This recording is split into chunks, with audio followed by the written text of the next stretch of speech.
پھر اس ایمان کو تقویت پہنچانے اللہ سے جڑنے کے لیے نماز ہے کہ نماز پہلی امتوں کو 2 نماز ہیں، ہمیں 5۔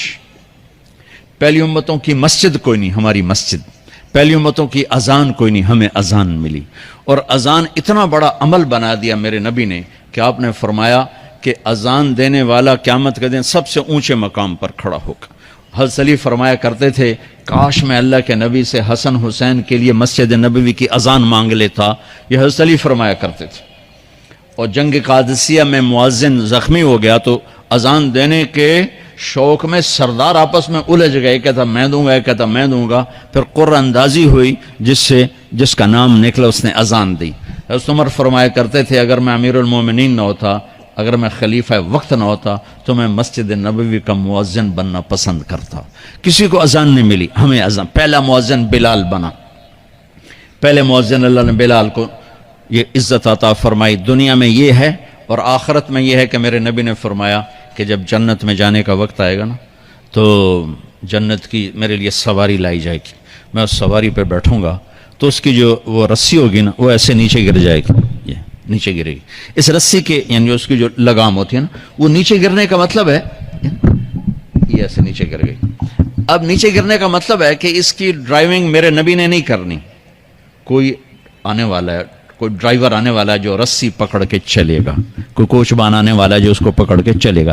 رسی کا گرنا ایک انڈیکیشن ہے کہ کوئی نصیب والا اب آئے گا۔ جب آپ کی سواری کھڑی ہوگی، رسی نیچے ہے، تو اب سب کی گردنیں ایسے ہوں گی، کون سب قیاس کر رہے کون کون کون۔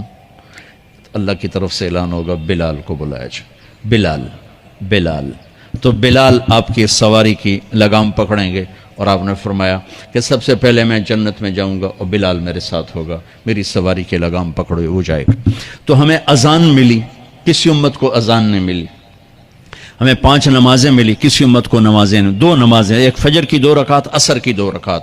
باجماعت نہیں، ان کو اپنی کتاب یاد نہیں، ہمیں قرآن یاد ہے۔ میرے مدرسے میں ایک بچہ اب ماشاءاللہ امریکہ میں وہ پڑھا رہا ہے، اس نے 30 دن میں قرآن یاد کیا۔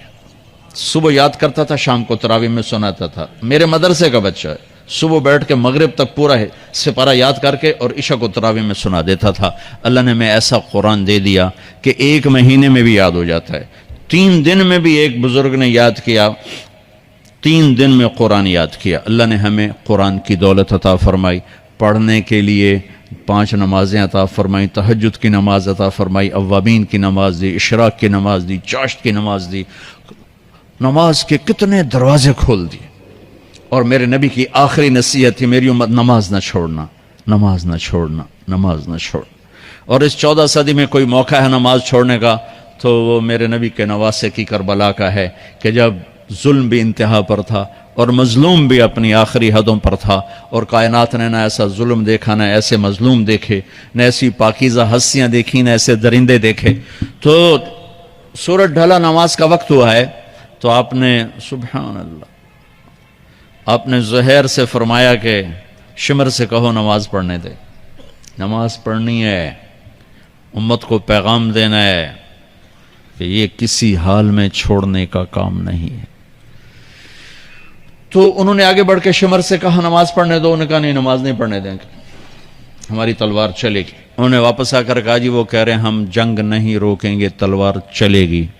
تو پھر یہ نہیں فرمایا اچھا چلو ٹھیک سر لے ہو، فرمایا اچھا آدھے نماز پڑھو آدھے جنگ کرو۔ آدھوں نے نماز پڑھی، آدھوں نے جنگ کی۔ پھر انہوں نے جنگ کی اور پہلوں نے نماز پڑھی، اور عصر سے پہلے سب کے سر کٹ کے نیزوں پہ چڑھ گئے۔ یہ وہ ہستیاں ہیں جن کو میرے نبی نے کہا میری آنکھوں کی ٹھنڈک حسن حسین، میرے جگر کے ٹکڑے، میرے جنت کے پھول، پتہ نہیں کیا کیا تشبیہات دی ہیں میرے نبی نے۔ اب جنت کے نوجوانوں کے سردار حسن اور حسین۔ اور پھر نماز نہیں چھوڑی۔ ان کو جنت کی بشارت تو ماں کے دودھ پیتے مل گئی تھی، کربلا کی وجہ سے نہیں ملی سرداری ان کو، وہ تو ان کے سر کا صحرا ہے الگ۔ ان کو سرداری جنت کے ملی ماں کا دودھ پیتے ہوئے کہ جنت کے نوجوانوں کے سردار ہیں حسن اور حسین۔ نماز نہیں چھوڑی میرے عزیزو، نماز نہ چھوڑ۔ اللہ کا شکر ہے، میں آپ بچوں کو دیکھ کے مجھے اپنا کالج کا دور یاد آ رہا ہے۔ ہمارے دور میں ایک نعیم الدین صاحب گورنمنٹ کالج لاہور میں تبلیغ کا کام کرتے تھے، اور وہ اکیلے ہی نماز پڑھتے تھے، کوئی نمازی نہیں ہوتا تھا، اور کسی لڑکے کی داڑھی نہیں تھی، کسی لڑکی سوا سے ایک نعیم الدین کی۔ اب ہر کالج میں جائے داڑھیوں والے بچے نظر آتے ہیں، ٹوپیوں والے بچے نظر آتے ہیں، کوئی لڑکی کے سر پہ دوپٹہ نہیں ہوتا تھا، کوئی ایجوکیشن تھی۔ اب لمز جیسی یونیورسٹی میں بھی لڑکیاں پورے برقعے میں ہوتی ہیں، حجاب میں ہوتی ہیں، نقاب میں ہوتی ہیں۔ جہاں برائی کا گراف اوپر گیا تو نیکی کا بھی اوپر گیا، جہاں برائی کا لیول اگر بڑھا ہے تو نیکی کا لیول بھی بڑا ہے۔ اتنا بڑا میری نسل کا مجمع اللہ کی بات سن رہا ہے، یہ اس دور میں کوئی تصور نہیں کر سکتا تھا۔